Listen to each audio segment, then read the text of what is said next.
Aujourd'hui, c'est la journée mondiale d'une maladie qu'on appelle lupus. Lupus, c'est un mot latin qui veut dire loup, et ce n'est pas anodin puisque le symptôme caractéristique de cette maladie, c'est une éruption cutanée en forme de masque de loup. Avant que cette vidéo ne commence, je vous invite vraiment à vous abonner et à partager la vidéo, c'est vraiment important pour le développement de la chaîne. Et maintenant, je vous emmène avec moi pour un nouvel épisode de Panacée afin d'étudier le lupus.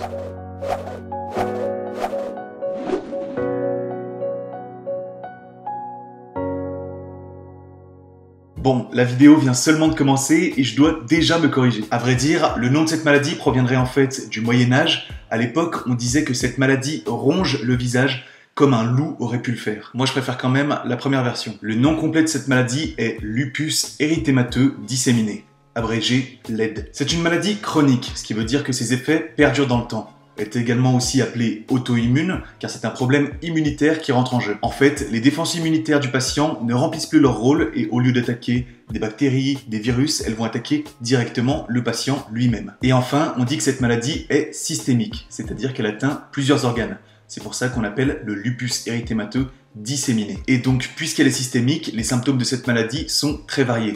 Et en plus d'être variés, ils sont variables d'une personne à l'autre. Souvent, comme je l'ai dit, on va retrouver des éruptions cutanées, surtout sur le visage, qu'on appelle le masque de loup, mais on va aussi retrouver d'autres symptômes. On peut retrouver de la fièvre, des malaises, de la fatigue, des douleurs musculaires. Sur le plus long cours, on peut retrouver des douleurs au niveau des articulations. Et enfin, sur le long terme, avec cette maladie, on peut voir apparaître plusieurs complications. Une atteinte glomérulaire, donc au niveau des reins, une atteinte cardiovasculaire, que ce soit une endocardite ou une myocardite, et enfin une atteinte au niveau du système nerveux, ce qui va faire apparaître des psychoses, des convulsions, de ce qu'on appelle des paresthésies, donc des fourmillements au niveau des extrémités. Le problème, c'est que les symptômes sont tellement variés et tellement peu spécifiques qu'on a un peu de mal à diagnostiquer cette maladie au premier abord.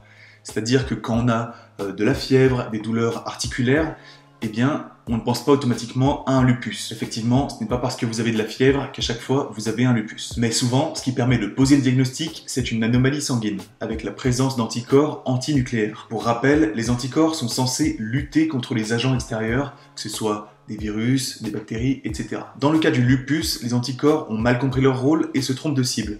Ils se dirigent directement contre les cellules du patient et notamment contre certains composants du noyau. Effectivement, on trouve des anticorps antinucléaires. Nucléaire, ça vient de nucleus en latin, ce qui veut dire noyau. Donc on a des anticorps anti-noyau. Donc les anticorps se trompent et prennent pour cible des molécules qui sont pourtant inoffensives. Donc c'est ce qui engendre la destruction des cellules et donc les symptômes. Heureusement, les patients ont parfois du répit. C'est une alternance de périodes de crise qu'on appelle les poussées et de périodes de répit qu'on appelle les périodes de rémission. Les périodes de rémission peuvent durer des semaines, des mois, voire des années. Bien qu'elle soit caractérisée comme une maladie chronique, la plupart des patients ne sont pas malades continuellement toute leur vie. Alors, qui est concerné ?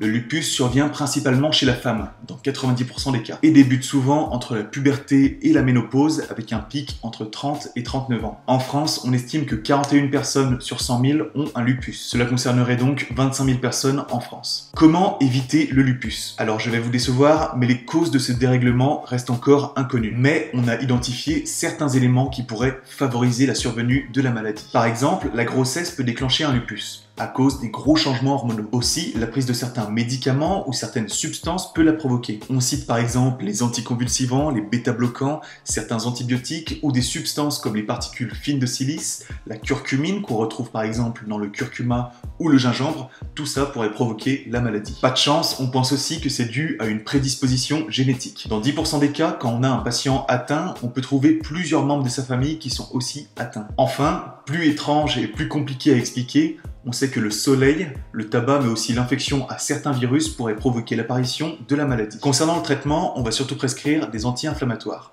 La molécule de référence est l'hydroxychloroquine, mais on peut aussi prescrire des glucocorticoïdes. Pour les cas les plus graves, on a aussi des molécules immunosuppressives, c'est-à-dire qui vont combattre directement le système immunitaire.